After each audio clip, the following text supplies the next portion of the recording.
अब हमारा next chapter है जिसमें हम डिस्कस करेंगे पैंडास के उन ऑप्शंस को जो थोड़े से आसान हैं। इससे पहले हमने पैंडास के जो मुश्किल वाले काम थे, स्लाइसिंग, ड्राइसिंग, क्रिएटिंग डेटा फ्रेम और डेटा किस तरह से डेटा फ्रेम में हम लोड करेंगे डिफरेंट सोर्सेज से, वो सारी चीज़ें जो है वो हमने कवर कर ली हैं। तो अब हमारे लिए काम जो है थोड़ा सा आसान हो गया है। डेटा जो है वो हमारे पास डेटा फ्रेम में आ गया है, ये हम सीख चुके हैं। तो अब उसमें कुछ छोटी मोटी चीज़ें रह गई हैं। तो चैप्टर ये वाला जो डेटा क्लीनिंग और प्रिपरेशन का जो चैप्टर है हमारा किताब का, वो जो है वो इन चीज़ों को एड्रेस करता है कि जब हमारे पास डेटा हमारे डेटा फ्रेम में आ चुका हो तो हम किस तरीके से उसके ऊपर काम कर सकते हैं। तो अगर आप आज की वीडियो को आप या इन वीडियो को आप जो है वो अगर आप देखेंगे तो आपको निस्बतन पुरानी वीडियो के हवाले से अब जो है वो आसानी पैदा हो जाएगी, क्योंकि आप काफ़ी एक्सपर्ट भी हो चुके हैं डेटा फ्रेम वगैरह को काम करने में, तो थोड़ा सा इजी हो जाएगा आपके लिए। तो सबसे पहला टॉपिक जो हम डिस्कस करने जा रहे हैं इस चैप्टर का, वो है handling missing data. Missing data हम पहले भी डिस्कस कर चुके हैं कि ये वो डेटा होता है जो हमारे डेटा फ्रेम में, जब हम डेटा फ्रेम में डेटा लोड करके ला रहे होते हैं कहीं से, तो वो डेटा फ्रेम में डेटा अवेलेबल नहीं होता किसी वजह से, किसी कॉलम में, किसी सेल में। तो जब ये डेटा जो है वो हमारे पास अवेलेबल नहीं होता तो इसका कोई ना कोई इंडिकेटर जो है हमें डेटा में नज़र आता है। और हम ये भी आज देख लेंगे, तो ये ज़रूरी नहीं है कि वो इंडिकेटर अवेलेबल हो। वो इंडिकेटर जो है वो कोई ऐसा टेक्स्ट भी हो सकता है जो हमारे डेटा में मौजूद हो और हमें उस टेक्स्ट की मदद से ये पता लग जाए कि यहाँ पर इस जगह पर डेटा अवेलेबल नहीं है। मिसाल के तौर पर एक तो ये है कि डेटा अवेलेबल ही नहीं है। जब हमने डेटा लोड किया तो हमारे कुछ सेल के अंदर डेटा नहीं आ रहा होगा, और अब ये जानते हैं कि ऐसी कंडीशन के अंदर हमें अपने सेल के अंदर जब हम उसको डिस्प्ले लेते हैं तो NaN जो है वो हमें नज़र आता है अपने डेटा के अंदर। लेकिन बाज़ वक़्त ये भी हो सकता है कि जो जिस सोर्स से हमारे पास डेटा आ रहा हो वहाँ पर डेटा किसी दूसरे फॉर्मेट के अंदर अवेलेबल हो या कोई दूसरा इंडिकेटर हो। मसलन हमें किसी शख्स ने या किसी टीम ने डेटा दिया CSV में, और उन्होंने क्या किया कि वो जो डेटा जब अवेलेबल नहीं था उसकी जगह नॉट फाउंड या नॉट अवेलेबल या कुछ भी कोई ऐसा स्पेशल वर्ड लिख दिया जिससे हमें यह अंदाज़ा लगाना पड़ता है कि यहाँ पर डेटा अवेलेबल नहीं है। तो अगर इस तरह का कोई वर्ड हो या NaN हो, या बाज़ों का जब हम डेटाबेस से डेटा उठा कर लेकर आ रहे होते हैं तो उसके अंदर स्ट्रिंग वैल्यू कोई आ जाती है, जैसे NULL वाली नल की जो वैल्यू है वो स्ट्रिंग में नज़र आ रही होती है। इसी सारी कंडीशंस के अंदर हम उसको ट्रीट करते हैं किस तरीके से, ये अब हम सीखेंगे कि अगर कोई ऐसा सिनेरियो हो जिसके अंदर हमारे पास डेटा तो पॉपुलेट हो चुका है डेटा फ्रेम में, लेकिन उसमें से कुछ डेटा ऐसा है जो टेक्निकली तौर पर नल है, लिखा हुआ कुछ भी हो लेकिन वो टेक्निकली तौर पर नल है, तो वो कैसे हैंडल करेंगे। तो सबसे पहले आते हैं इस स्क्रीन के ऊपर। देखिए अब स्क्रीन के ऊपर, अगर आप स्क्रीन के ऊपर देख रहे होंगे तो एज यूजुअल हमने एक इस मरतबा छोटा सा काम किया है, और वो छोटा सा काम ये किया है कि हमने NumPy को जो इंपोर्ट करते वक्त NumPy के अंदर एक स्पेशल कांस्टेंट होता है, उसको हम कहते हैं NaN, जो ये बताता है कि ये डेटा नल है या नहीं है, और उसको हमने एक नया नाम दे दिया है जिसको हम एलाइस या एलियास भी कह सकते हैं। ये एलियास जो है इसको हमने NA दे दिया है। ये हमारी मर्जी, हम कुछ भी दे सकते हैं। और इस स्क्रीन के ऊपर अगर आप देखते रहेंगे तो आप देखेंगे कि अब मैंने जहां जहां पर भी मेंशन करना है कि ये डेटा जो है वो नल है, वहां मैंने बजाय NaN लिखने के या NaN लिखने के मैंने NaNA लिखा है। इसमें कोई ख़ास बात नहीं है, बस ये एक डिफरेंट थोड़ी सी अप्रोच है। और इस किताब में भी आपने देखा होगा, और मैं भी ये कोशिश करता हूँ कि अगर कोई काम करने के जितने भी ऑप्शंस या पॉसिबल ऑप्शंस आपके पास अवेलेबल हों तो वो सारे हम देख लें। उसकी एक वजह भी है, और उसकी एक वजह जो है वो ये है कि हमारा मोस्ट ऑफ द टाइम, हमारा बहुत सारा वक्त जो है वो हमारे डेटा, हमारा जो बहुत सारा वक्त है वो हमें कोड रिव्यू करते वक्त, कोड रीड करते वक्त करता है। जब हम डेटा साइंस के लर्नर के तौर पे काम कर रहे होते हैं तो हमारा बहुत सारा टाइम सिर्फ इस चीज़ में गुजरता है कि हमें डिफरेंट लोगों के कोड या डिफरेंट जगहों से, डिफरेंट पोर्ट से कोड रीड करने होते हैं। तो अब हर आदमी डिफरेंट तरीके से कोड नहीं लिखता है, तो हम मैक्सिमम इसमें हम कोशिश करते हैं इस जुपिटर नोटबुक में कि जो जो पॉसिबल ऑप्शंस हैं, जो जो पॉसिबल तरीक़ेकार हैं, वो हम इसमें आपसे इस वीडियो में डिस्कस कर लें, ताकि कभी कोई कोड किसी स्ट्रेंज तरीके में हो तो आप परेशान ना हो कि अगर किसी जगह कोड में NA लिखा हुआ हो तो आप परेशान ना हो कि ये NA क्या चीज़ हो गई है। तो हमें सिर्फ क्या करना है, हमें देखना है कि NA कहाँ पर है। अगर NA जो है वो कहीं पर लिखा हुआ होगा तो हम फ़ौरन अपने उस कोड के सबसे ऊपर वाले हिस्से में जाएंगे और देखेंगे कि कहीं पर NA को डिक्लेयर किया गया है या नहीं किया गया है। तो यहाँ पर हम अगर अपनी स्क्रीन में देखें तो यहाँ पर NA को असल में numpy के एक कांस्टेंट से NaN से डिक्लेयर किया गया है और हमने यहाँ पर एक डेटा जो है वो क्रिएट कर लिया है। यहाँ पर एक नई चीज़ में मुझे लोगों की कंप्लेन आई थी कि भाई जब हम प्रिंट करते हैं तो उसकी जो फॉर्मेटिंग होती है डेटा फ्रेम की वो गायब हो जाती है। तो ऐसी कंडीशन के अंदर कुछ होना चाहिए। तो मैंने थोड़ा सा इसको इंटरनेट पर रिसर्च किया तो मुझे पता लगा कि यहाँ पर एक और फंक्शन जो है वो मौजूद है पाइथन का, डिस्प्ले का। अब बजाय ये कि हम जो है वो प्रिंट का फंक्शन इस्तेमाल करें, हम क्या करें, यहाँ पर डिस्प्ले का फंक्शन इस्तेमाल कर रहे हैं और उसके ज़रिए देखते हैं कि डेटा जो है हमारे पास किस तरह आ रहा है। मैंने अभी जो है वो नीचे वाली जो लाइन है वो बंद कर दी है। मैं अभी स्क्रीन के ऊपर हैं हम और अब हम देख सकते हैं कि हमारे पास हमने एक डेटा फ्रेम बनाया हुआ है। ठीक है, हमने एक डेटा फ्रेम बनाया हुआ है। यहाँ पर देख सकते हैं इसके अंदर कुछ NaN वैल्यू है और कुछ हमने यहाँ पर देखें, यहाँ पर लिखा था NA, इसको हम नॉट अवेलेबल कह लें या नल वैल्यू कह लें, जो भी कह लें। और जब हम यहाँ पर डिस्प्ले देखने गए हैं तो यहाँ NaN नज़र आ रहा है। इसलिए NaN नज़र आ रहा है कि ये आउटपुट है। हमें जब डेटा फ्रेम में डेटा स्टोर हो जाएगा, जो हमें आउटपुट मिलेगा वो किस कंडीशन में मिलेगा, NaN में। ये डेटा फ्रेम का नल को बताने का तरीक़ाकार है।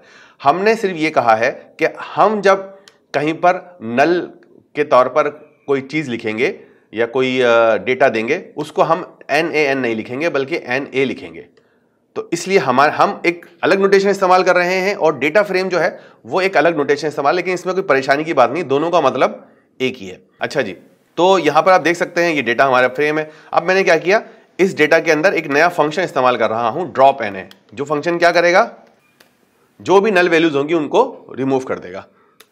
ठीक है जनाब, मैंने यहां पर ये कर दिया है और अब जो है, सॉरी मैं नीचे चला गया था, मैं इसको डिस्प्ले कर देता हूं।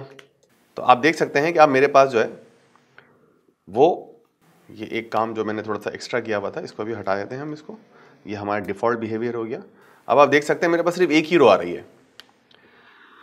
ये जो एक रो है ये सिर्फ वही रो है जिसमें कोई भी नल नहीं है। जिस रो के अंदर 1, 2 या 3 नल मौजूद थे या NaN की वैल्यू मौजूद थी, वो सारी के सारी रिमूव कर दी। अब इसके अंदर मेरे पास और भी एक ऑप्शन है कि मैं सिर्फ यहां पर एक डिफरेंट ऑप्शन लगा सकता हूं, जिसका मतलब है हाउ ऑल। ठीक है, इस हाउ ऑल का मतलब क्या है, मैं यहां पर दोबारा NaN ही लिख देता हूं ताकि आप कंफ्यूज ना हो जाए। ठीक है जी, अब आप देख सकते हैं जब मैंने ये लगाया तो इसमें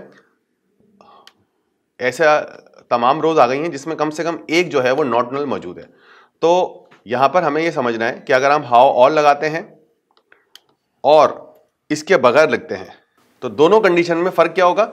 इस वाली रिजल्ट का, इस वाली कमांड का जो आउटपुट होगा वो क्या होगा, वो सारी रोज रिमूव हो जाएंगी जहां पर नल मौजूद है। ये वाली भी, ये वाली भी, ये वाली। वो ये नहीं देखेगा कितनी मर्तबा नल आया, बल्कि वो सबको रिमूव कर देगा। जबकि इस वाली कमांड में या इस वाली स्टेटमेंट में सिर्फ वही रो रिमूव होगी जिसमें सारा का सारा नल हो, यानी ये वाली रो रिमूव हो जाएगी।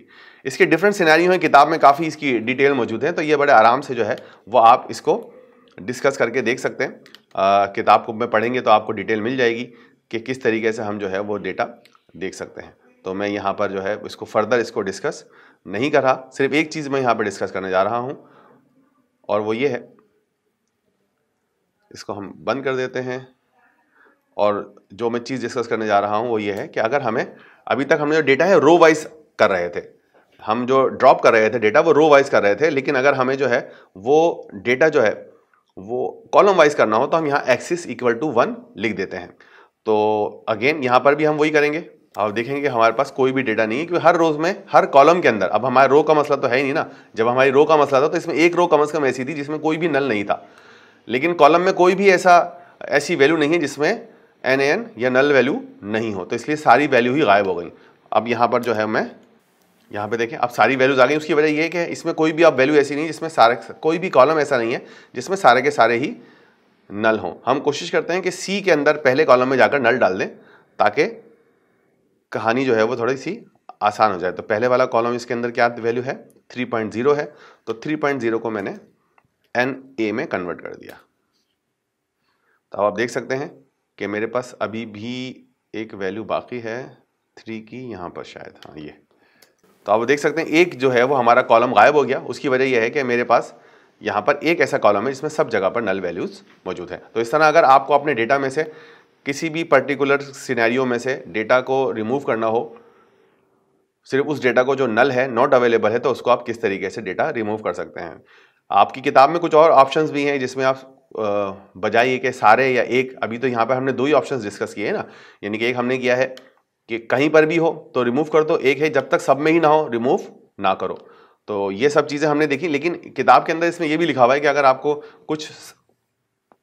कुछ सेट ऑफ कॉलम्स हैं, मतलब मिसाल के तौर पर इसमें मुझे ए या बी में अगर हो नल तो रिमूव कर दे वरना नहीं करे, तो ये वाली कंडीशंस भी आप किताब के अंदर से देखकर यहां पर ट्राई कर सकते हैं।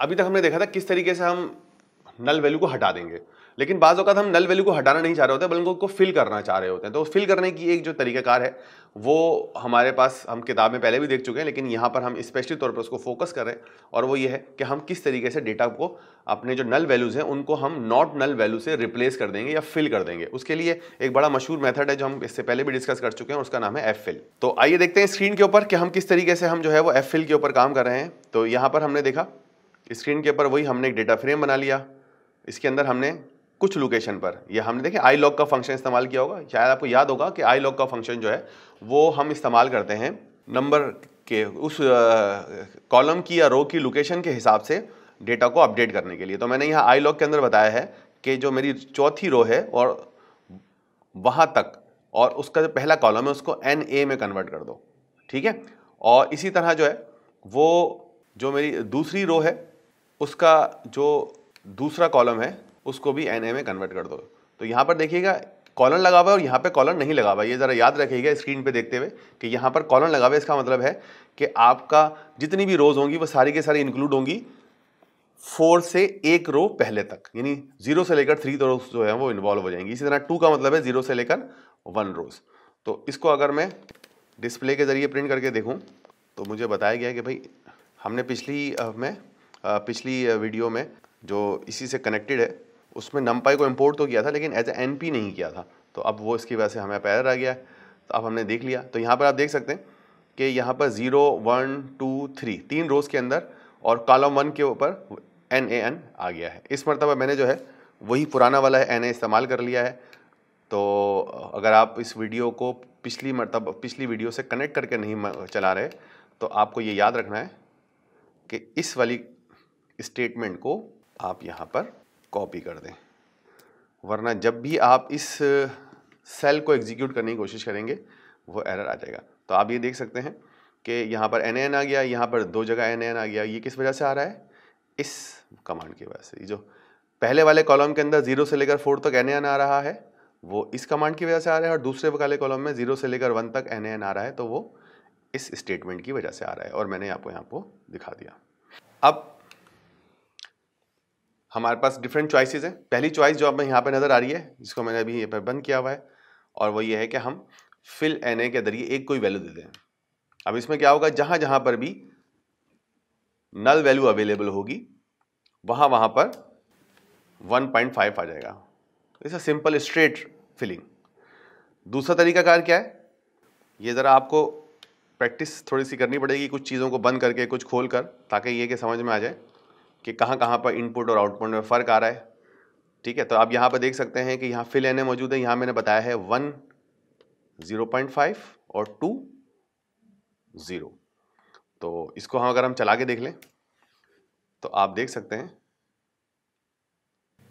कि जब मैंने ये DF फिल NA किया तो इससे कुछ भी नहीं होगा। उसकी वजह यह है कि मैंने इसकी डेटा को स्टोर दोबारा नहीं किया। तो अब जो है मेरे पास एक चेंज जो है वो नीचे नज़र आना चाहिए, और वो ये है कि जहाँ जहाँ पर भी 1 था वहाँ आप देख सकते हैं कि 0.5 आ गया है, ठीक है, और 2 के अंदर 0 0 आ गया है, क्योंकि मैंने ये कहा था कि कॉलम 1 जो है, कॉलम नंबर 1, उसके अंदर NaN को आप 0.5 से रिप्लेस करो, और कॉलम नंबर 2 को आप जो NaN वैल्यू है उनको 0 से रिप्लेस कर दो। तो ये मेरे पास ऑप्शंस हैं कि मैं कॉलम वाइज जो है वो फिल NA बता सकता हूँ।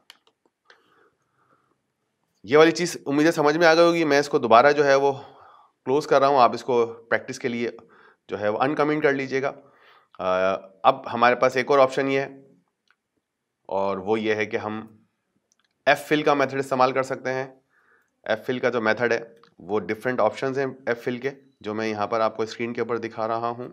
तो हम बात कर रहे थे एफ फिल की। एफ फिल का जो डिफ़ॉल्ट बिहेवियर है वो क्या है कि आप जो है वो एफ फिल दबा कर देंगे, और जब एफ फिल आप कर देंगे तो आपके पास रिजल्ट जो है वो कुछ इस तरह के कंडीशन में आ जाएगा। ठीक है जी। अब आप देख सकते हैं कि आपकी जो NaN वाली जो वैल्यू है फिल यानी कि हमने मेथड जो इस्तेमाल किया एफ फिल का, उसका कोई ख़ास फ़र्क इस पर नहीं पड़ रहा। हम डेटा फिलिंग के ऊपर बात कर रहे थे, और डेटा फिलिंग के बाद के अंदर हम ये देख रहे हैं कि किस तरीके से हम डेटा को फिल कर सकते हैं। इससे पहले हमने कहा था डेटा को, जो डेटा नल हो उसको हटा दो। अब हम क्या करने जा रहे हैं कि जो डेटा जो है उसमें डेटा पहले से मौजूद हो, उस डेटा की मदद से फिल कर दो। तो अगर हम इसको स्क्रीन पे देखेंगे तो ज़्यादा बेहतर समझ जाएंगे। और वो ये है कि जी हमने यहाँ पर ही सारी चीज़ें बंद कर दी हैं, और अब हमने एफ फिल का मेथड चलाया, और एफ फिल का मेथड चलाने के बाद मैंने कहा कि इसको डिस्प्ले कर दो। ठीक है, मैंने पुराना वाला डेटा हटा दिया है क्योंकि इससे कोई फ़र्क नहीं है।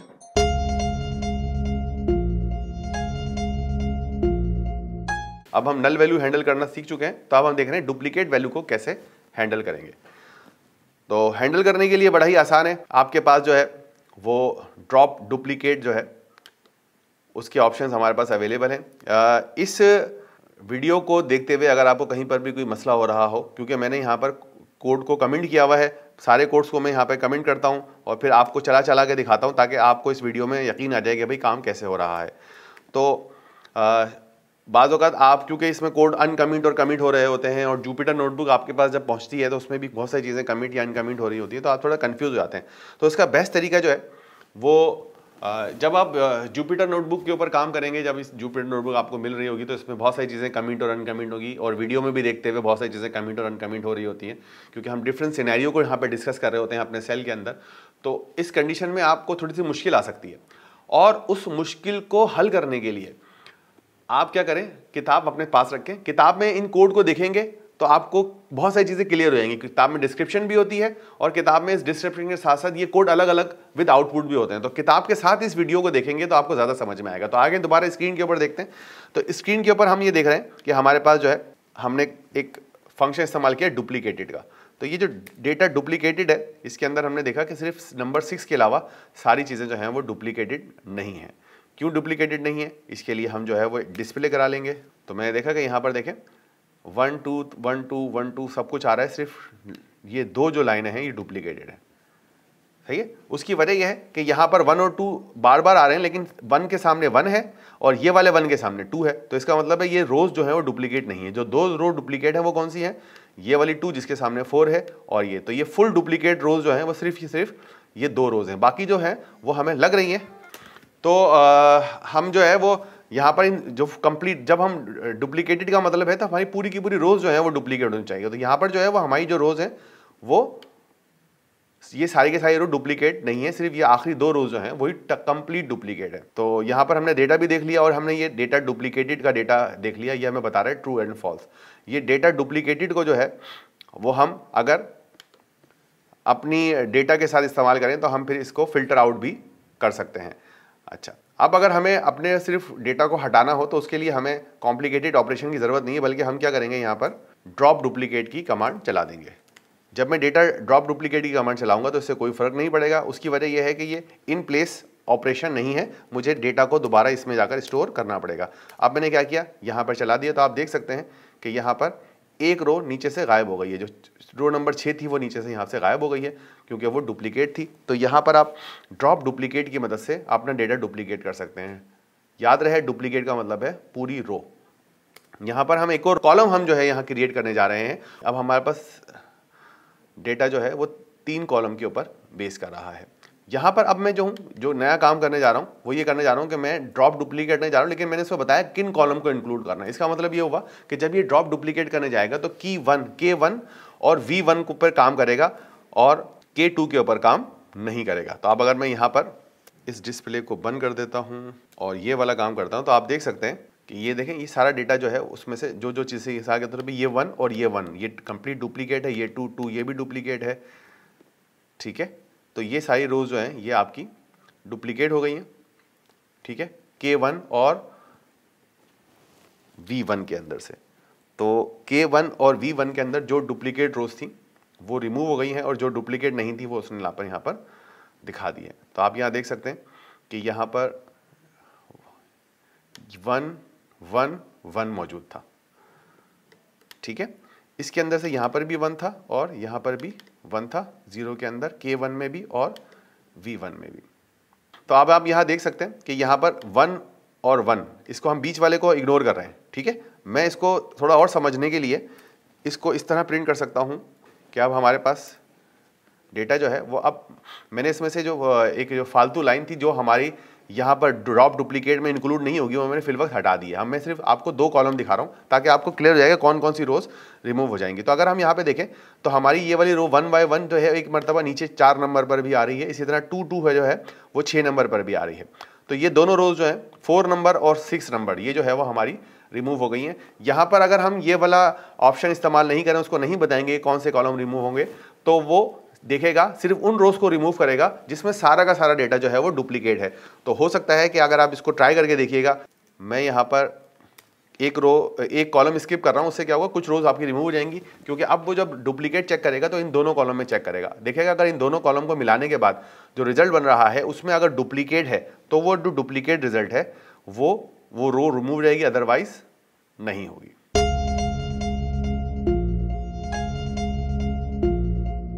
अभी हम चेक कर रहे थे कि किस तरीके से हम अपनी नल वैल्यूज़ को फिल कर सकते हैं पिछली वैल्यू से, उनके अंदर कोई भी कांस्टेंट डेटा भर सकते हैं। आप इसी चीज़ को थोड़ा सा आगे बढ़ा रहे हैं, अब हम रिप्लेस फंक्शन की पर आ गए। अच्छा, रिप्लेस फंक्शन जो है वो नल वैल्यू के अलावा और भी बाकी वैल्यू के साथ भी काम करता है। तो इसमें थोड़ी सी एक एडवांटेजेस हैं जो हम डिस्कस करेंगे। तो आइए देखते हैं स्क्रीन के ऊपर कि स्क्रीन पे किस तरीके से हम नल वैल्यूज़ को और नॉट नल वैल्यू दोनों को रिप्लेस की मदद से हम चेंज कर रहे हैं। तो हमने वही दोबारा यही किया है कि हमने एक मरतबा फिर एक डेटा फ्रेम बना लिया है, उसके अंदर कुछ रोज को जो है वो एन कर दिया। यहाँ पर मैंने उसको एलाइस नहीं दिया था, तो मैं वो एन डिफ़ॉल्ट जो वैल्यू है एन वही इस्तेमाल कर रहा हूँ। और अब मैंने यहाँ पर सिर्फ ये बताया है कि भाई डेटा फ्रेम में से जहाँ पर भी एन मिले उसको ट्रिपल लाइन से रिप्लेस कर दो। तो अगर आप यहाँ पर जो है वो देखेंगे, अच्छा यहाँ पर आप देखें जहाँ जहाँ पर भी एन था वो हमने इसको ट्रिपल लाइन ट्रिपल लाइन से रिप्लेस कर दिया, ठीक है। तो अब आप बोलेंगे कि भाई ये काम तो हम फिल एन से भी कर रहे थे, यहाँ पर क्या हम आते हैं, लेकिन बात बताने के मकसद ये है कि रिप्लेस का जो मेथड है डेटा फ्रेम का वो सिर्फ नॉट नल वैल्यू पर नल वैल्यू पर काम नहीं करता, बल्कि दूसरी वैल्यू पर भी काम करता है। मिसाल के तौर पर बाद में आपको ये पता लगा कि यार ट्रिपल लाइन हमारे लिए फ़ायदेमंद नहीं है, हम सिर्फ ट्रिपल लाइन कर देते हैं, सही है। तो अब आप क्या करोगे, यहाँ पर रिप्लेस की कमांड के जरिए ट्रिपल लाइन दे दोगे और -9 कर दोगे। तो अब क्या होगा, ये वाला काम रिप्लेस का कमांड कर सकता है कि यहाँ पर देखें जहाँ पर -9 था वहाँ पर 9 आ गया। तो पहले मैं इसको दोबारा आपको डिस्प्ले करा रहा हूँ कि ये देखें यहाँ पर सब जगह ट्रिपल लाइन आ गया था, उसको मैंने 9 से रिप्लेस कर दिया। तो ये ऑप्शंस भी अवेलेबल है। इसके अलावा इसमें एक और आपके पास ऑप्शन अवेलेबल है, और वो ये है कि अगर कहीं पर ट्रिपल लाइन हो उसको 9 से रिप्लेस कर दो, और अगर NaN को 0 से रिप्लेस कर दो। मतलब हम मल्टीपल रिप्लेस भी जहाँ पर दे सकते हैं, ठीक है। तो अब आप यहाँ पे देख सकते हैं कि जहाँ पर ट्रिपल लाइन था या 9 था, दोनों को जो है वो हमने NaN और 0 में रिप्लेस कर दिया है। तो यहाँ पर हम देखें, यहाँ पर ट्रिपल लाइन है, इसकी जगह के ऊपर यहाँ NaN चला गया है। एक वैल्यू को मैं ट्रिपल लाइन की वैल्यू को डायरेक्टली जो है वो रिप्लेस कर रहा हूँ 9 से, ताकि ये चीज़ आपको समझ में आ जाए। तो अब आप देख सकते हैं कि मैंने क्या किया कि इसके अंदर एक रिप्लेस कर दी थी, इसको हम प्रिंट करा लेते हैं दोबारा ताकि आपको समझ में आ जाए। यहाँ पे देखें ट्रिपल लाइन मौजूद है बहुत सारी जगहों के ऊपर, तो जहाँ जहाँ भी ट्रिपल लाइन था वहाँ पर मैंने उसको रिप्लेस कर दिया 9 से। और यहाँ पर अच्छा देखें हमने क्या किया यहाँ पर कि जहाँ पर भी NaN वैल्यूज़ थी उनको हमने रिप्लेस कर दिया ट्रिपल लाइन से। फिर बाद में हमने क्या किया, ट्रिपल लाइन को 9 से रिप्लेस कर दिया है। इसी तरह हम जो है वो यहाँ पर फर्दर जो है वो इसको इन्हेंस कर सकते हैं। जैसे मैंने यहाँ पर देखें DF के अंदर मैंने यहाँ पे डाला हुआ है ट्रिपल लाइन और 9, इसको हमें रिप्लेस करना है। तो जहाँ पर भी ट्रिपल लाइन मिलेगा या 9 मिलेगा, -9 या -9 मिलेगा, उसको वो रिप्लेस कर देगा। तो अगर हम नीचे जाके देखेंगे थर्ड वाले कॉलम के अंदर, तो आपको यहाँ पर बहुत सारी जगह पर 0 मिल रहा है, और वो 0 इसलिए मिल रहा है कि हमने उसको यहाँ पर बोला है कि भाई जहाँ पर 9 हो उसको 0 से रिप्लेस कर दो, लेकिन उसने किसी भी जगह को किसी भी वैल्यू को NaN से रिप्लेस नहीं किया। या अगर मैं यहाँ पे बोलता कि भाई इसको 101 से रिप्लेस कर दो, तो ये अभी नहीं कर रहा, क्योंकि इसकी वजह ये कि यहाँ पर डेटा में कहीं पर भी -9 तो मौजूद है मगर -999 मौजूद नहीं है। इस तरह हम इस एरे को बढ़ा सकते हैं और डेटा को हैंडल कर सकते हैं।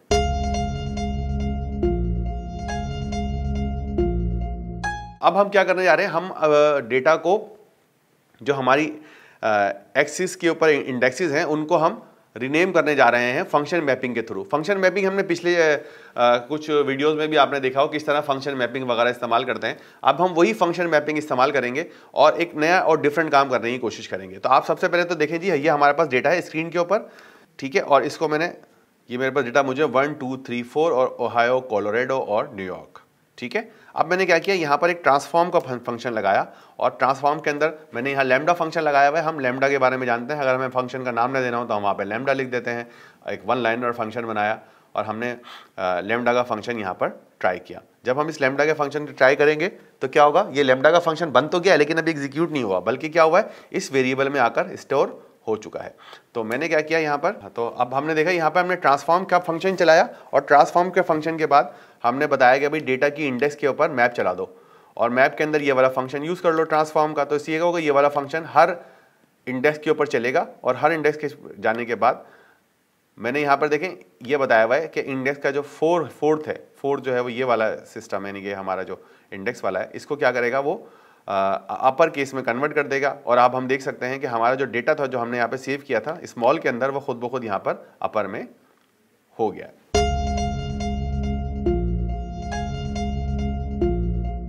अब हमारा टॉपिक जो है वो है किस तरीके से हम आउटलायर्स डिटेक्ट कर सकते हैं। तो होता यह है कि हमारा सारा डेटा जो है वो एक नॉर्मल रेंज में होना ज़रूरी है। अगर कोई भी डेटा उस रेंज से बहुत ज़्यादा या कम होगा तो उसको हमें निकालना बहुत ज़रूरी होता है। मिसाल के तौर पर अगर आप लोगों की एज जो है वो कंपेयर कर रहे हैं या उसके ऊपर डेटा एनालिसिस कर रहे हैं, तो आपको ये याद रखना है कि जो रेंज है वो एक्सेप्टेबल रेंज में होना चाहिए। अब अगर किसी ने गलती से जो रेंज थी वो 0 लिख दी, मतलब वो जो एज थी वो 0 लिख दी, या एज जो थी वो 1000 लिख दी, तो वो गड़बड़ हो जाएगी। तो इस तरह के जो आउटलायर्स हैं डिटेक्ट होगी। बात वक्त क्या होता है, जैसे हम जो है वो यंग लोगों की एज के ऊपर एनालिसिस करने जा रहे हैं, तो वहाँ पे कोई 99 या 65 भी आए तो वो भी हमारे लिए आउटलायर है। अब इस आउटलायर कंडीशन के अंदर हमें जो है ये चीज़ याद रखनी है कि हमें किस तरीके से इन आउटलायर को डिटेक्ट करना है और किस तरीके से हटाना है। डेटा फ्रेम पैंडास का हमें इसमें भी हेल्प करता है। अगर हम स्क्रीन पर देखें तो हम देख सकते हैं कि हमारे डेटा के अंदर हमने एक नई चीज़ इस्तेमाल की है और वो है डेटा डॉट डिस्क्राइब, ठीक है। ये देखें, मैं इस फंक्शन को बंद करूँगा अगर मैं, अच्छा ये देखें, ये मेरा डेटा डॉट डिस्क्राइब है। डेटा डॉट डिस्क्राइब क्या करता है, हमें ये बताता है कि हमारा जो डेटा है वो किस तरह से, ये हमें बता रहे हैं हमारा मीन क्या है, हमारा स्टैंडर्ड डेविएशन क्या है, हमारा मिनिमम वैल्यू क्या है, हमारी 25%, 50%, 70% मैक्सिमम वैल्यूज़ क्या है। तो हम इन चीज़ों से बड़े आराम से, बहुत बड़ा डेटा भी बड़े आराम से जो है वो हम हैंडल कर सकते हैं कि किस तरीके से उसमें कोई आउटलायर तो नहीं है। मिसाल के तौर पर हमारा मीन बहुत ज़्यादा या डिफरेंट या अनएक्सेप्टेबल होगा तो वो हमें कहानी समझ में नहीं आएगी, हम समझ लेंगे कोई गड़बड़ हो गई। इसी तरह जैसे मिनिमम वैल्यू जिसमें माइनस है और मैक्सिमम वैल्यू 2 है, अगर इस साल से कोई बहुत ज़्यादा मैक्सिमम या बहुत ज़्यादा मिनिमम वैल्यू आ रही है तो हम उसकी मदद से आइडेंटिफाई कर लेंगे कि डेटा जो है वो कहाँ पर गड़बड़ है। अब डेटा तो हमने आइडेंटिफाई कर लिया और उसको हमें अगर हटाना है तो कैसे हटाएंगे। तो इसके लिए हमारे पास एक अप्रोच है जो हम करने जा रहे हैं। मिसाल के तौर पर मैंने क्या किया, एक कॉलम उसमें से उठाया है नंबर 2 कॉलम के ऊपर से, ये कॉलम नंबर 2, इसका पूरा कॉलम निकाल लिया। आपको पता है जब हम कॉलम निकालते हैं तो उसका मतलब क्या होता है कि वो पूरी सीरीज निकल आती है, और उसको मैंने प्रिंट कराया है। तो ये मैंने प्रिंट कराया है, ये मेरी सीरीज है। अब मैंने क्या किया, इसके अंदर यहाँ पर NP-ABS एब्सोल्यूट वैल्यू जो है वो मैंने चेक की कि भाई वैल्यू माइनस में हो प्लस में हो। अगर वो 3 से ज़्यादा हो तो वो सिलेक्ट कर ले, वरना ना करे। तो अब अगर मैं यहाँ पर इसके अंदर प्रिंट हटा देता हूँ तो मेरे पास वो वैल्यूज शुरू हो जाएंगी जो 3 से ज़्यादा की हैं। ये हमने इज्यूम किया हुआ है कि आउटलायर है, मतलब हमारा डेटा हमने इज्यूम किया हुआ है कि 3 से छोटा होना चाहिए। अब यहाँ पर 3 से बड़ा डेटा है उसको हम किसी तरीके से हटा देंगे। तो हमारे पास जो है यहाँ पर हमने देखा, यहाँ पर मैं लिख भी दिया है कि to select all rows having a value exceeding 3 और -3 you can use any method on a boolean data frame. ये वाली चीज़ में और इस वाली चीज़ में थोड़ा सा फ़र्क है, याद रखिएगा। अभी मैं इसको समझाता हूँ। इसको ये वाली बात है वो ये है कि हमें जो है वो कौन सा मेथड इस्तेमाल करना है, एनी वाला मेथड इस्तेमाल करना है। ठीक है। तो एनी मेथड जो है वो हमें इस्तेमाल करने से क्या होगा कि वो हमें बताएगा कि हमारा आउटलायर कहाँ और कैसे हो सकता है। मिसाल के तौर पर अब मैं इसको यहाँ पर क्लोज कर देता हूँ और यहाँ पर मैं आउटलायर चला रहा हूँ। तो अब यहाँ पर देखिए मैंने आउटलायर का दिखाया, मुझे बताया कि मेरे पास आउटलायर्स की लेंथ कितनी है 10 है और डेटा की लेंथ कितनी है 1000, यानी 1000 में से 10 जो है वो ऐसे हैं जिनके अंदर कहीं पर भी, ठीक है, एनी मेथड जो क्या करेगा सारे सेल चेक करेगा। अगर मैं इसकी जगह पर ये वाला काम करने जाऊंगा तो इसके अंदर वो क्या कर रहा होता है, इसका बिहेवियर डिफरेंट होगा, लेकिन यहां पर जो बिहेवियर है वो डिफरेंट है। अभी आप इसको कंपेयर करके इसको देख सकते हैं। तो एनी मेथड क्या करेगा, आपके पास ये देखें आउटलायर बता रहा है, ये बता रहा है 10 ऐसी वैल्यूज हैं जहां पर कहीं ना कहीं पर डेटा जो है वो 3 या 3 से बड़ा है। ये काम जो है वो हम अगर हमारा जो पुराना क्लासिकल मेथड है उससे हम करने की कोशिश करें, मिसाल के तौर पर देखें यहाँ पर अगर मैं इस वाले तरीके से ये करने की कोशिश करूँ तो आप देखेंगे कि इसके अंदर यहाँ पर आपके पास NaN वैल्यू आ रही है। उसकी वजह यह है कि हम यहाँ पर अगर इसको एक ब्रैकेट और भी दे देंगे भाई जहाँ पर NaN हो या उठाओ ये हो, तो ये क्या करेगा, ये असल में फिल्टर कर रहा होता है। जो नॉर्मल हमारा मेथड है वो फिल्टर करता है। तो नॉर्मल में देखें आपके पास थोड़ा सा बिहेवियर डिफरेंट आ रहा है, नॉर्मल का बिहेवियर के अंदर डिफरेंट आ रहा है। उसके बाद ये है कि ये जो डेटा के अंदर जाकर वो चेक कर रहा है कि भाई यहाँ पर कहाँ पर NaN की वैल्यू जो है वो 3 से बड़ी है, और उसको कहीं पर भी वैल्यू 3 से किसी भी कॉलम के अंदर जो है या किसी भी रो के अंदर उसको NaN की वैल्यू 3 से नहीं बढ़ रही, तो वो यहाँ पर जो है डेटा की वैल्यू 3 से ज़्यादा बड़ी नहीं मिल रही, तो वो यहाँ पर वो NaN जो है वो हमें रिटर्न कर रहा है। जबकि अगर मैं इसकी जगह के ऊपर ये वाला मेथड अप्लाई करता हूँ एनी का मेथड, तो वो हमें फ़ौरन बता देता है कि यार ये डेटा कहाँ पर आ गया। अब यहाँ पर एनी जो है मैंने यहाँ पे 1 लिखा हुआ है, अब आप यहाँ पर 0 भी रख सकते हैं। एनी जो है वो कॉलम वाइज काम करेगा। अच्छा, यहाँ पर हमने 1 रखा है और हम चेक करेंगे कि यार ये देखें ये आपका डेटा जो है यहाँ पर नज़र आ रहा है, कॉलम वाइज जो है वो डेटा चेक कर रहा है। अब आप इसे देखेंगे, अगर अब मुझे रो वाइज के लिए कुछ करना है तो हम क्या करेंगे, ये आप किताब में इसकी डिटेल देख लीजिएगा। अगर आपको डिफरेंस देखना है कि भाई अगर मैं एनी इस्तेमाल नहीं करना चाहता बल्कि डायरेक्ट डेटा इस्तेमाल करना चाहता हूं तो उसका क्या रिजल्ट आएगा, तो आप चला के देख लेंगे। जैसे मैंने बताया आपको बहुत सी जगहों पर NaN नजर आ रहा होगा।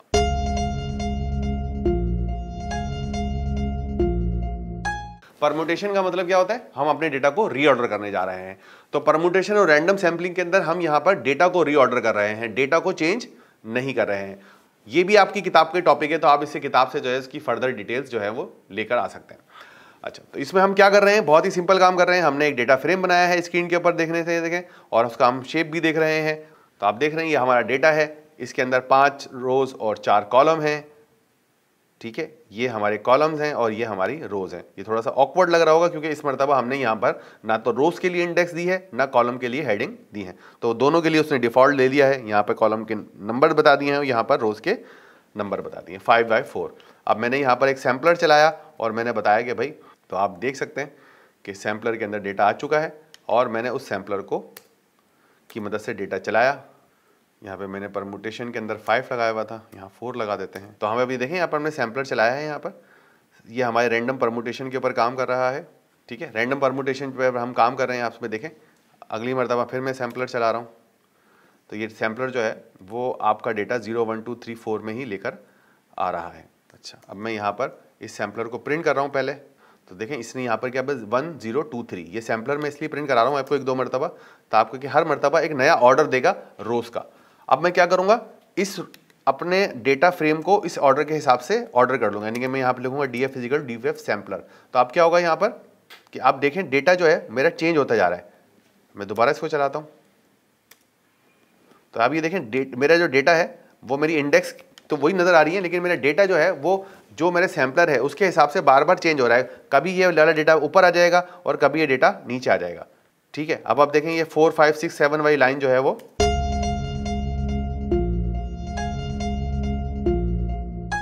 डिफरेंट जगह पर आ रही है। तो यहाँ पर जो डेटा जो है वो मेरा रीअरेंज हो रहा है, एक नया सैंपल हमेशा जो है वो इंडेक्स का जनरेट हो रहा है।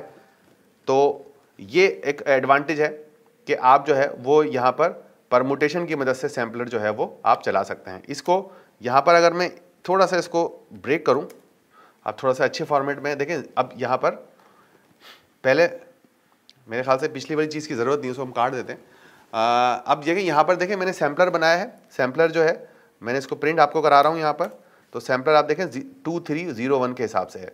और जब मैंने यहाँ पर एक स्पेशल फंक्शन चलाया, इसका नाम है DF टेक, परमुटेशन चलाई तो पहले 3 आ गई, फिर 0, फिर 2 और 1, तो इसने मेरे डेटा को रीऑर्डर कर दिया गिवन परमुटेशन के हिसाब से। तो इस तरह बाद होगा हमें सैम्पलिंग की ज़रूरत पड़ती है, तो इसके लिए हम पॉपुलेशन सैम्पलिंग या रैंडम सैम्पलिंग की ज़रूरत हमें पड़ती है। तो ये वाली कमांड, छोटी सी कमांड थी जो आपकी किताब में लिखी हुई थी, उसको हम जो है यूज़ करके सैम्पलिंग और ऑर्डरिंग कर सकते हैं।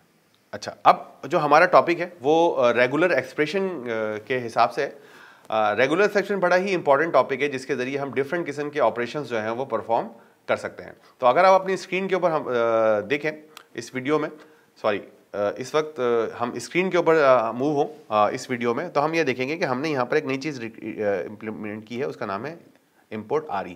RE एक रेगुलर एक्सप्रेशन की लाइब्रेरी, जिसके ज़रिए हम डेटा को रेगुलर एक्सप्रेशन यूज़ कर सकते हैं इस लाइब्रेरी की मदद से। तो हमने इसको सबसे पहले एक आसान तरीका इस्तेमाल किया। ये किताब में इसकी सारी डिटेल्स मौजूद हैं, देख भी सकते हैं।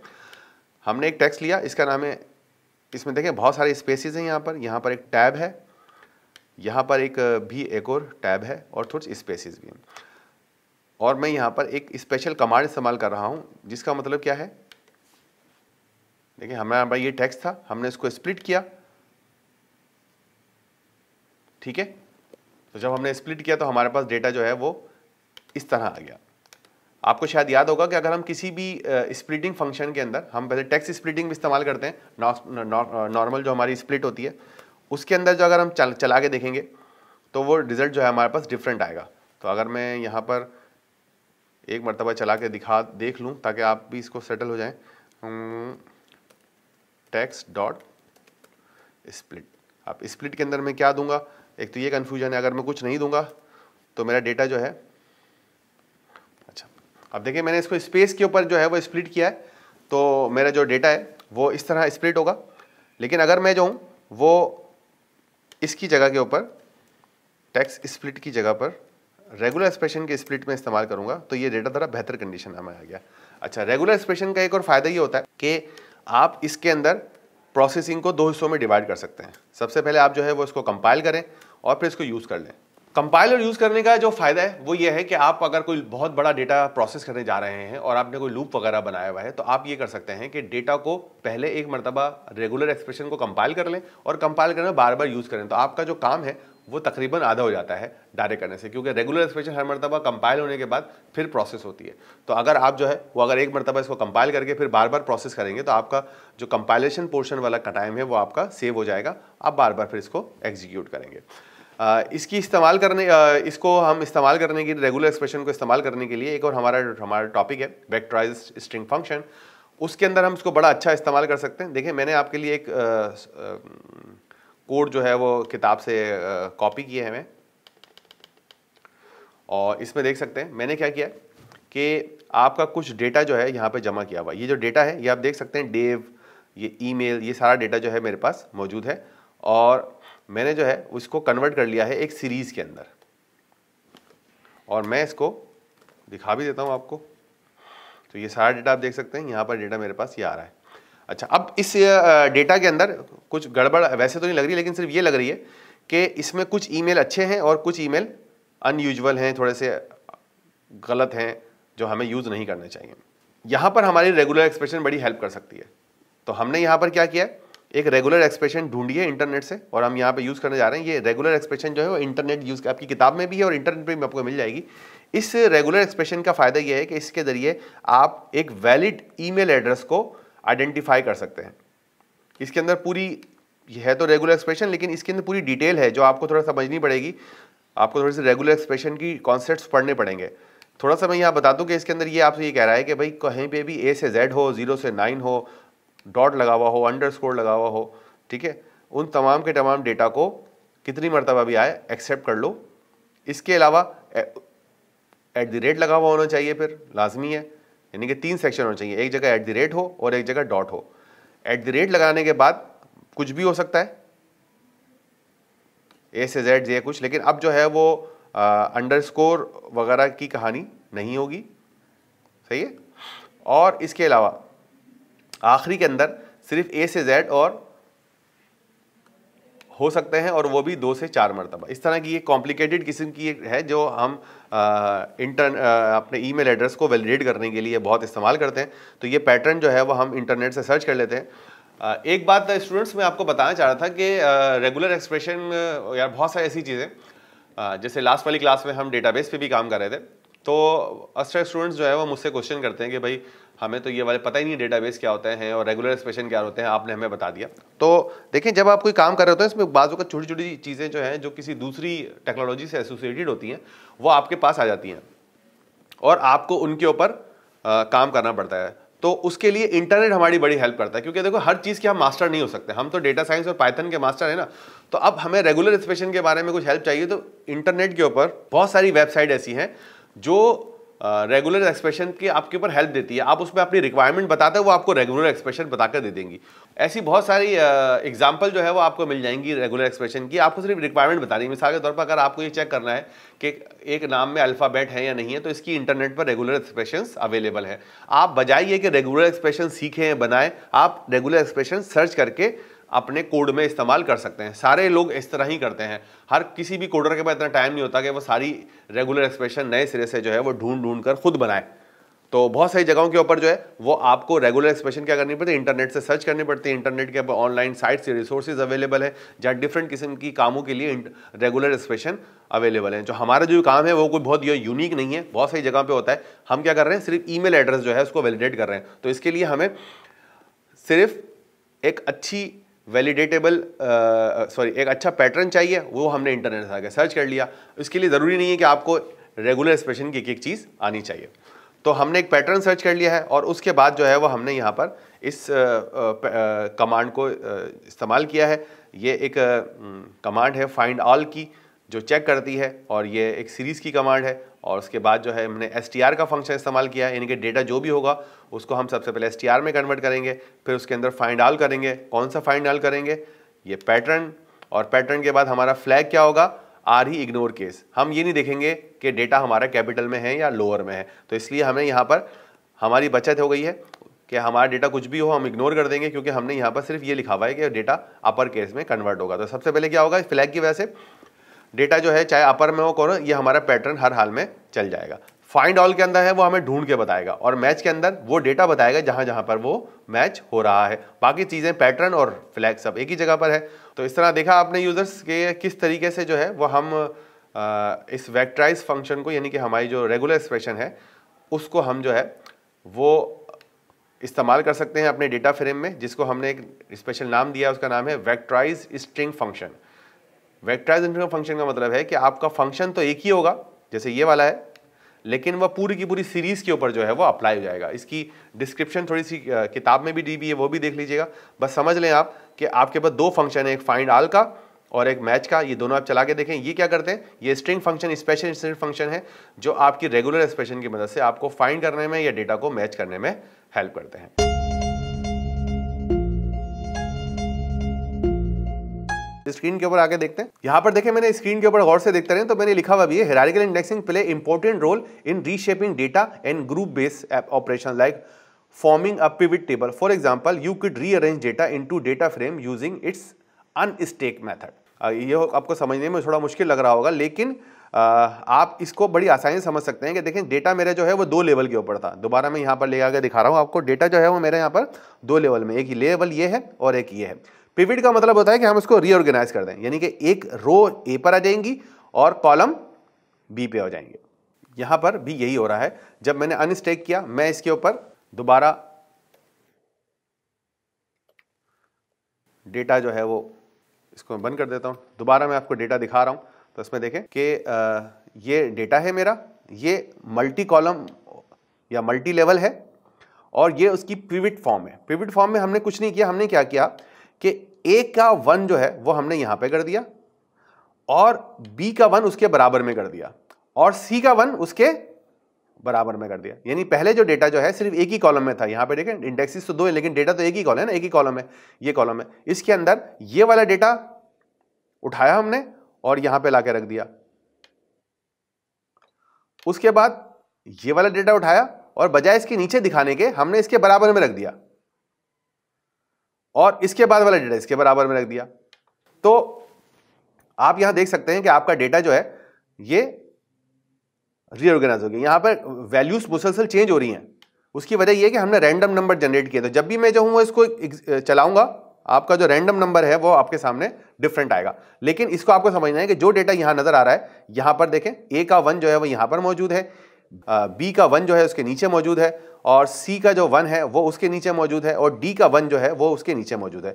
लेकिन ए का 2 जो है बजाय इसके नीचे जाने के इसके बराबर में ले आए हम, ये वाला, ये देखें ये यहां पर आ गया, और ए का 3 इसके बराबर में आ गया। तो हमने क्या किया कि ए का जो रिपीटिंग डेटा था उनको हमने मल्टीपल कॉलम में डिस्ट्रीब्यूट कर दिया।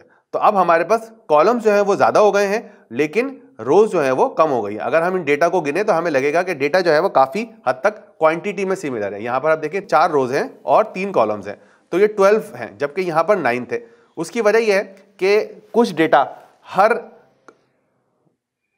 लेवल 1 की इंडेक्स के साथ अटैच नहीं है। मिसाल के तौर पर 2 नंबर जो है वो 3 में अवेलेबल नहीं है, ठीक है, और 2 नंबर जो है, नंबर 2 जो है डेटा वो बी में अवेलेबल नहीं है, और नंबर 3 का डेटा जो है वो सी में अवेलेबल नहीं है। तो जब इसको हमने पिवट टेबल में कन्वर्ट किया तो कुछ जगहों पे डेटा मैच नहीं हुआ, वहां पर हमने NaN जो है वो पैंडा ने डिस्प्ले कर दिया।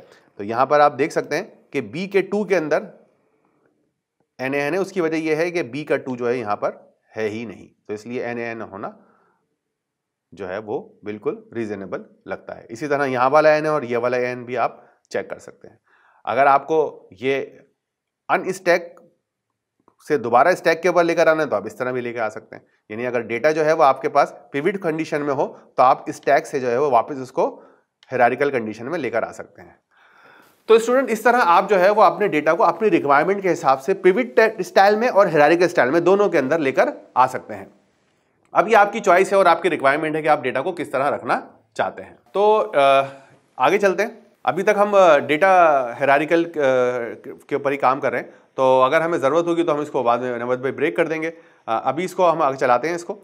अच्छा, तो स्टूडेंट, अभी तक आपने हायरार्किकल देखा, इसको थोड़ा सा और हम आगे लेके चलते हैं। अब हम थोड़ा डेटा फ्रेम इस्तेमाल करेंगे और देखेंगे किस तरह से डेटा फ्रेम में हायरार्किकल आइडिया को हम अपने फिट कर सकते हैं। तो स्क्रीन के ऊपर आते हैं दोबारा, और यहाँ पे देखते हैं कि जी मैंने जो है वो डेटा फ्रेम के अंदर दोबारा जो है वो एक 2 डायमेंशनल डेटा जो है वो बनाया है। इस मरतबा इस सीरीज के अंदर 1 डायमेंशनल था, यहाँ पे 2 डायमेंशनल डेटा है। 12 एलिमेंट थे जिनको मैंने 3 और 4 में कन्वर्ट कर दिया, यानी कि 4 रोज और 3 कॉलम रीशेप।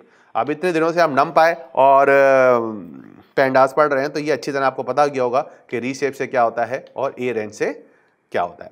इंडेक्सेस हमने यहाँ पर कौन कौन सी दी हुई हैं, यहाँ पर देखें मल्टी इंडेक्सेस हैं, ए बी बी और 1 2 1 2, 2 लेवल हैं इंडेक्सेस के। इस मरतबा हमने कुछ काम किया हुआ है कि कॉलम के नाम भी दे दिए हैं, ठीक है, और कॉलम के नाम भी हमने डबल दिए हैं। क्यों डबल दिए हैं ये हम अभी देख लेते हैं। एक्चुअली हमने इसलिए डबल दिए हुए हैं कि हमारा जो इंडेक्स है वो भी 2 लेवल की है। तो यहां पर हम जो काम समझने जा रहे हैं वो ये क्या है कि डेटा फ्रेम किसी भी एक्सिस के ऊपर हो सकता है। तो नवेद भाई, इसको हम यहां पर भी ब्रेक कर सकते हैं, लेकिन हमें फिर यहां पर हेडिंग लगानी पड़ेगी मल्टीपल एक्सिस वाली, या अगर हम इसको बीच में करना चाहें तो ब्रेक कर, तो उसको फिर इस चीज को रिमूव कर देंगे जो मैं बोल रहा हूं, ठीक है। तो हमारे पास जो है ये हायरार्किकल इंडेक्स है। इस मरतबा जो हमारी हायरार्किकल इंडेक्सिंग है वो ना सिर्फ रोज के ऊपर है जो हमने सीरीज में देखी थी, ये देखें रोज के ऊपर हमने देखी थी, सीरीज के अंदर भी देखा था, हमारी कॉलम के ऊपर भी है। हमारा जो कॉलम भी है वो भी 2 लेवल के ऊपर है। एक नीचे वाला लेवल है जिसको हमने कलर का नाम दिया है, और दूसरा ऊपर वाला लेवल है जिसके अंदर हमने इसको स्टेट का नाम दिया है। अभी जो है मैंने इसके अंदर कलर ऐड नहीं किया हुआ, तो मैं इसको यहां से हटा देता हूं ताकि आपको ज्यादा बेहतर तरीके से क्लियर हो जाए कि ये डेटा फ्रेम बना कैसे है। तो देखें जनाब, ये जब डेटा फ्रेम बनेगा तो इस तरह बनेगा। इसके अंदर ग्रीन, रेड और ग्रीन आ रहा है। ये जो ओहायो है इसके अंदर 2 कॉलम है, और कोलोराडो के अंदर सिर्फ 1 कॉलम है। इसी तरह रोज के अंदर ए के अंदर 2 कॉलम है और बी के अंदर भी 2 कॉलम है। हमने क्या किया, एक नई चीज इसमें फ्रेम में की है, और वो ये है कि हमने इंडेक्सेस के नाम भी दे दिए जो हमने अभी तक नहीं दिए हुए थे, की 1 और की 2। उसके बाद मैंने क्या किया, जब इंडेक्सेस के नाम दे दिए तो मैंने कॉलम के भी नाम दे दिए। स्टेट किसको रिप्रेजेंट कर रहा है, ओहायो और कोलोराडो को, और कलर किसको रिप्रेजेंट कर रहा है, यानी इसका मतलब है मैंने 4 चीजें जो है स्टेट, कलर, की 1, की 2 ये नाम है, ठीक है। और ग्रीन रेड ग्रीन जो है ये इंडेक्सेस हैं किसकी, कॉलम की। ओहायो और कोलोराडो जो ये भी इंडेक्स हैं लेवल 1 की। ए और बी जो है वो रोज की इंडेक्सेस हैं, और 1 और 2 और 1 और 2 जो है वो लेवल 2 के इंडेक्सेस हैं। ठीक है जनाब। अब मैं जो हूं वो इस डेटा को अगर दोबारा प्रिंट करता हूं तो मैं देख सकता हूं कि डेटा जो है हमारा एक बहुत ही ऑर्गेनाइज फॉर्म में आ गया है और काफी अच्छी प्रेजेंटेशन जो है ये हमें नजर आ रही है। अब अगर इसको, अब मेरे पास वही एडवांटेज है कि मैं ओहायो जो है वो सिलेक्ट करूंगा तो मुझे ओहायो का डेटा जो है वो यहां पर मिलना चाहिए। तो ओहायो के अंदर जो है वो मेरे पास ग्रीन और रेड कलर है। जो तीसरा कॉलम था कोलोराडो वाला यहां से गायब हो गया है, सिर्फ ओहायो का कॉलम डेटा जो है वो मेरे पास आ रहा है। इस तरह आप जो है वो इसके अंदर डिफरेंट कॉम्बिनेशन जो है वो ट्राई कर सकते हैं। तो स्टूडेंट आपको ये भी देखना है कि जब भी आप जो है वो इस तरह की जुपिटर नोटबुक के ऊपर प्रैक्टिस कर रहे हो तो उसका डिफरेंट सिनेरियो चला के देखा करें। कुछ में एरर आएगा, उस एरर को इंटरनेट पर ज़रा सर्च कर लें। अगर कोई और ज़्यादा मसला हो तो हमें सपोर्ट के लिए मैसेज भेज दें। लेकिन आप जो है वो इस तरीके से डेटा जो है वो मैनिपुलेट करके देख सकते हैं कि डेटा जो है वो कहाँ पर सही आ रहा है, कैसे आ रहा है, कहाँ नहीं। तो सबसे अच्छी बात पैंडास के अंदर है कि हमें सिर्फ ये समझना है कि हम इसको क्या इनपुट दें तो हमें क्या आउटपुट मिलेगा।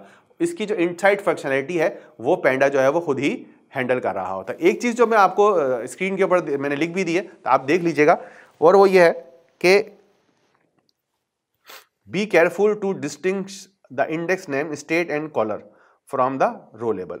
तो हमें ये देखना है कि हमारे पास जो इंडेक्स है स्टेट एंड कलर जो है, ठीक है, वो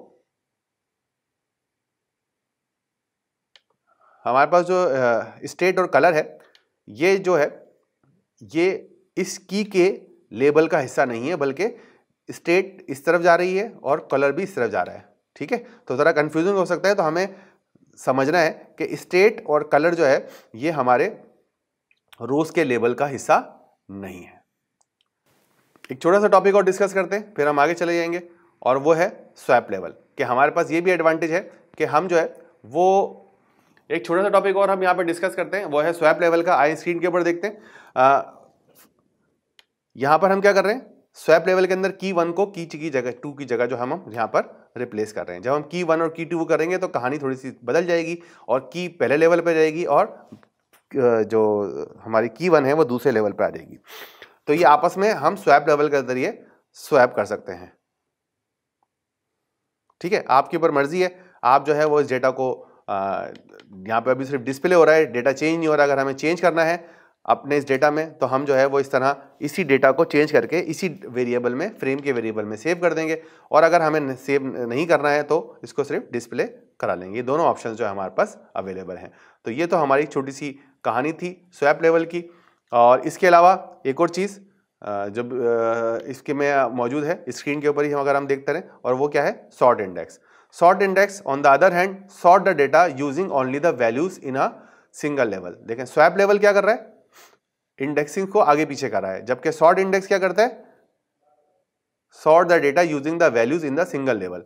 जब when we swap levels it is not uncommon also to sort index.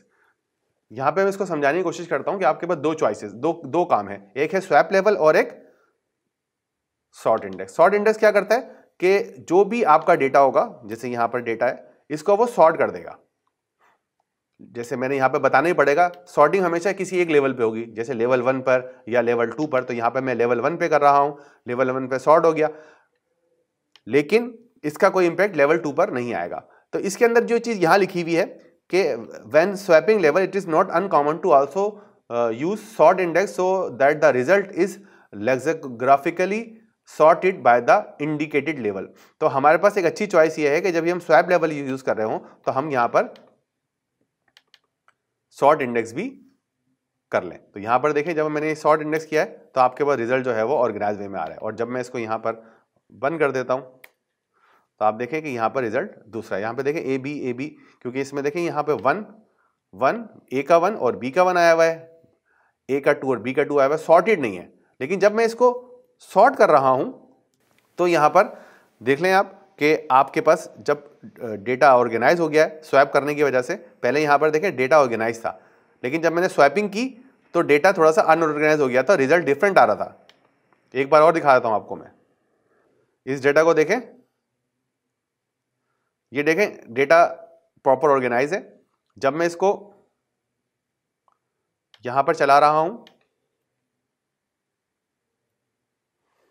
तो डेटा स्वैप तो हो गया, इंडेक्सेस स्वैप तो हो गए, लेकिन आप देख सकते हैं डेटा को अंदर वो ऑर्गेनाइजेशन ये हायरार्किकल अवेलेबल नहीं है जो होनी चाहिए थी। तो उसके लिए हम क्या कर रहे हैं, जब भी हम स्वैप करें हम सॉर्टिंग भी कर लें ताकि हमारे पास डेटा जो है वो ज़्यादा अच्छा तरीके से ऑर्गेनाइज हो जाए।